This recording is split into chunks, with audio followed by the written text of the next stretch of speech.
नमस्कार दोस्तों, स्वागत है आपके अपने चैनल पीके एजुकेशन स्टडी में।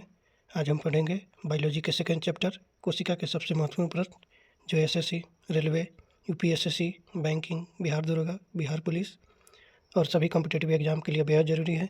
तो वीडियो को अंत तक जरूर देखिए और एक भी प्रश्न मिस मत कीजिए। चलते हैं फर्स्ट नंबर प्रश्न पे। कोशिका की खोज किसने की थी? कोशिका की खोज किसने की थी? लीवेनहॉक, रॉबर्ट हुक, स्लाइडन, स्वान। तो इसका आंसर जाएगा रॉबर्ट हुक। चलते हैं अगले प्रश्न पे। कोशिका का पावर हाउस किसे कहा जाता है? कोशिका का पावर हाउस किसे कहा जाता है? राइबोसोम, माइटोकॉन्ड्रिया, लाइसोसोम, केंद्रक। तो इसका आंसर जाएगा माइटोकॉन्ड्रिया। चलते हैं अगले प्रश्न पे। पौध कोशिका की बाहरी परत क्या कहलाती है? पौध कोशिका की बाहरी परत क्या कहलाती है? कोशिका झिल्ली, कोशिका भित्ति, साइटोप्लाज्म, केंद्रक। तो इसका आंसर जाएगा कोशिका भित्ति। चलते हैं अगले प्रश्न पे। प्रोटीन संश्लेषण का स्थान है। प्रोटीन संश्लेषण का स्थान है माइटोकॉन्ड्रिया, लाइसोसोम, राइबोसोम, वैक्यूल। तो इसका आंसर हो जाएगा राइबोसोम। चलते हैं अगले प्रश्न पे। कोशिका का नियंत्रण केंद्र कौन सा है? कोशिका का नियंत्रण केंद्र कौन सा है? केंद्रक, माइटोकॉन्ड्रिया, गोल्जी तंत्र, ईआर। तो इसका आंसर हो जाएगा केंद्रक। चलते हैं अगले प्रश्न पे। हरी पत्तियों का रंग किसके कारण होता है? हरी पत्तियों का रंग किसके कारण होता है? Haemoglobin, carotene, chlorophyll, xanthophyll.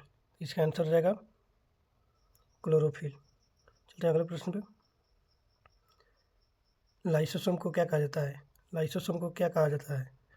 शक्तिगृह, आत्मघाती थैली, भोजन भंडार, प्रोटीन फैक्ट्री। तो इसका आंसर हो जाएगा आत्मघाती थैली। चलते हैं अगले प्रश्न पे।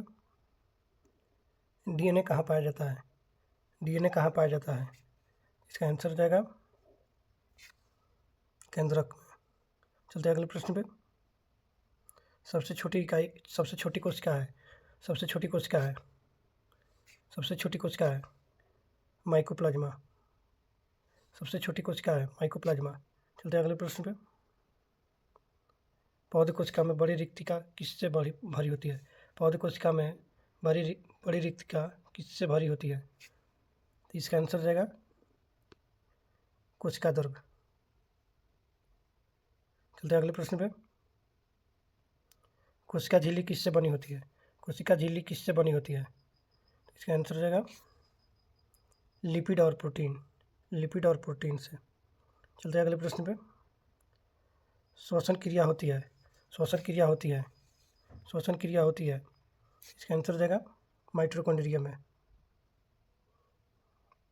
चलते हैं अगले प्रश्न पे। ईआर का पूरा नाम है। ईआर का पूरा नाम।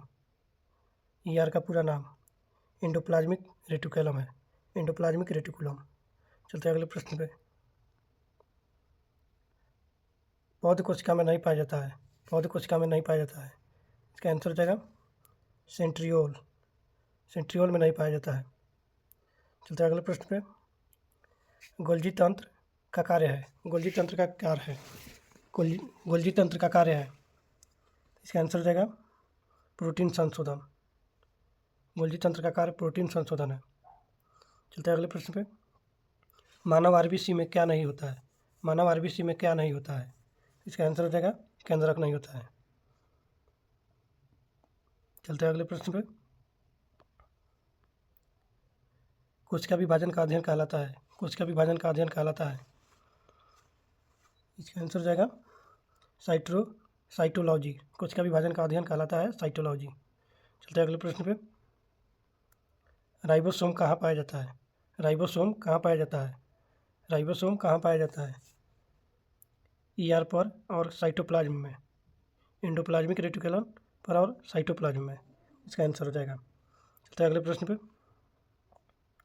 कोशिका सिद्धांत किसने दिया? कोशिका सिद्धांत किसने दिया? कोशिका सिद्धांत किसने दिया? स्लाइडन और स्वान ने दिया। चलते हैं अगले प्रश्न पे। जीवाणु किस प्रकार की कोशिका है? जीवाणु किस प्रकार की कोशिका है? जीवाणु किस प्रकार की कोशिका है? इसका आंसर हो जाएगा प्रोकैरियोटिक। प्रोकैरियोटिक। चलते हैं अगले प्रश्न पे। क्लोरोप्लास्ट में क्या होता है? क्लोरोप्लास्ट में क्या होता है? क्लोरोप्लास्ट में क्या होता है? क्लोरोप्लास्ट में क्या होता है? प्रकाश संश्लेषण। चलते हैं अगले प्रश्न पे। साइटोप्लाज्म क्या है? साइटोप्लाज्म क्या है? साइटोप्लाज्म क्या है? द्रव भाग है। साइटोप्लाज्म द्रव भाग है। चलते हैं अगले प्रश्न पे। केंद्रक झिल्ली कितनी परतों की होती है? केंद्रक झिल्ली कितनी परतों की होती है? केंद्रक झिल्ली होती है कितनी परतों को? केंद्रक झिल्ली कितनी परतों को होती है? इसका आंसर जाएगा 2 परतों की होती है। 2 परतों की होती है। चलते हैं अगले प्रश्न पे। कोशिका का आकार सबसे बड़ा होता है। कोशिका का आकार सबसे बड़ा होता है। सबसे बड़ा होता है। कोशिका का आकार सबसे बड़ा होता है। इसका आंसर जाएगा शुतुरमुर्ग का अंडा। शुतुरमुर्ग का अंडा। शुतुरमुर्ग का अंडा। चलते हैं अगले प्रश्न पे। वैक्यूल का कार्य है। वैक्यूल का कार्य है। वैक्यूल का क्या कार्य है? वैक्यूल का क्या कार्य है? भंडारण है। वैक्यूल का कार्य भंडारण है। चलते हैं अगले प्रश्न पे। माइटोकॉन्ड्रिया में पाया जाता है। माइटोकॉन्ड्रिया में पाया जाता है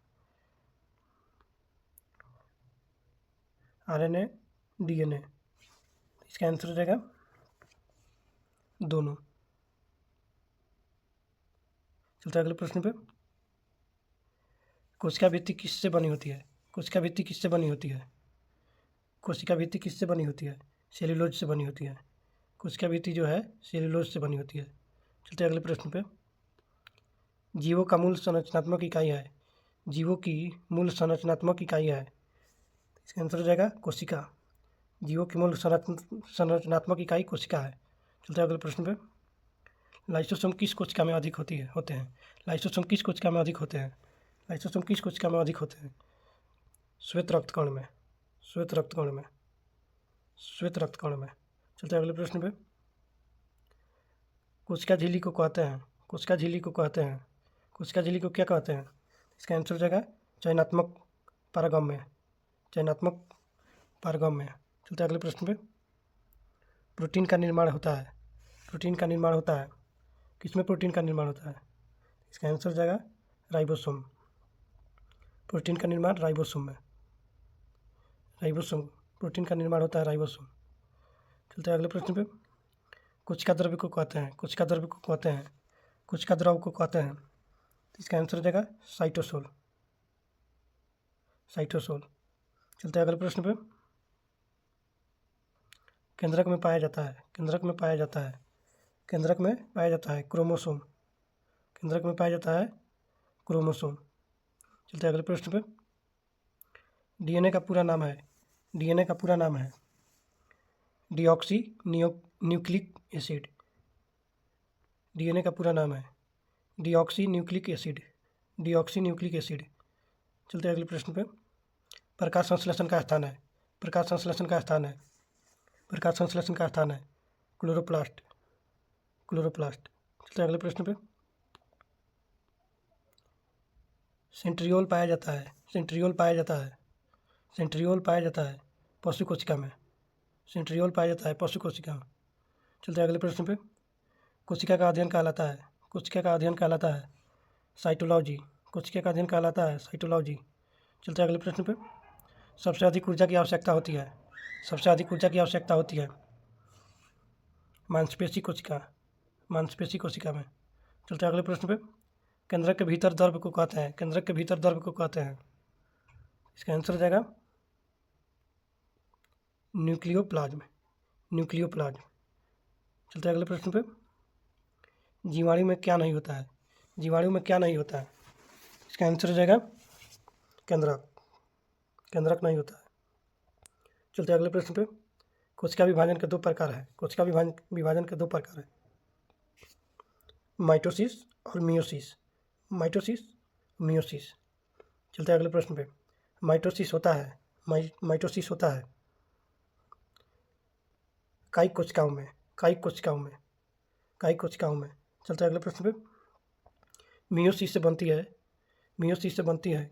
मियोसिस से क्या बनती है? मियोसिस से तो इसका आंसर हो जाएगा 4 कोशिकाएं बनती है। चलते हैं अगले प्रश्न पे।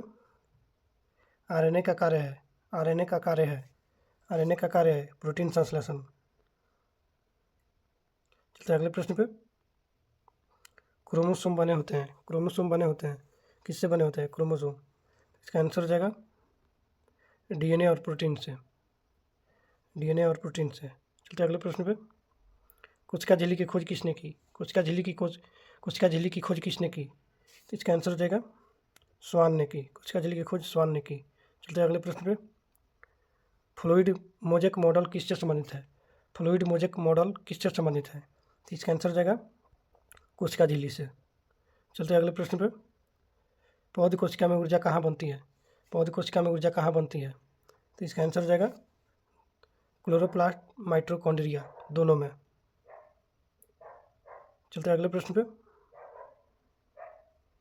कोशिका भित्ति की अनुपस्थिति होती है, कोशिका भित्ति की अनुपस्थिति होती है। इसका आंसर हो जाएगा पशु कोशिका। चलते हैं अगले प्रश्न पे। जीवन की सबसे छोटी इकाई है, जीवन की सबसे छोटी इकाई है कोशिका। कोशिका के 50 प्रश्न हो गए। इसके अगले क्लास में आएंगे अगले चैप्टर के साथ। जय हिंद, जय भारत।